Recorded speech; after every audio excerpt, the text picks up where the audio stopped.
warahmatullahi wabarakatuh. Waalaikumsalam warahmatullahi wabarakatuh. Perkenalkan, nama saya Zainul Fatah. Perkenalkan, nama saya Muhammad Akmal Kusnami. Perkenalkan, nama saya Tersola. Kami dari kelompok 7 akan mempresentasikan tugas TPS yang berjudul Perlawanan Rakyat Jawa terhadap Penjarahan Data. Berikut ulasannya. Yang pertama, faktor pemicu perlawanan. Penindasan ekonomi, pajak yang tinggi, sistem tanam paksa, dan eksploitasi sumber daya alam. Pelanggaran hak asasi manusia, kerja paksa, perbudakan, dan kekerasan terhadap penduduk pribumi. Kebijakan politik kolonial, penghapusan kekuasaan tradisional dan penerapan sistem yang merugikan rakyat. Yang kedua, jenis-jenis perlawanan.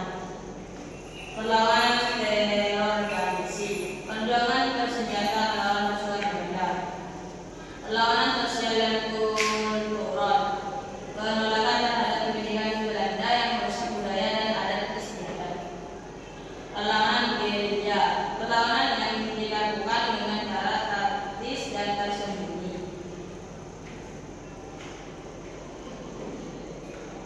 Perlawanan di Jawa pada abad ke-19. 1.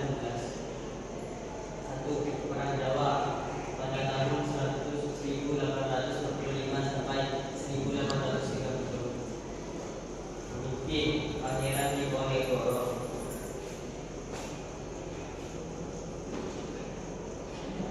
Penyebab ketidaksamaan terhadap kebijakan Belanda dalam masalah pajak dan penggusuran.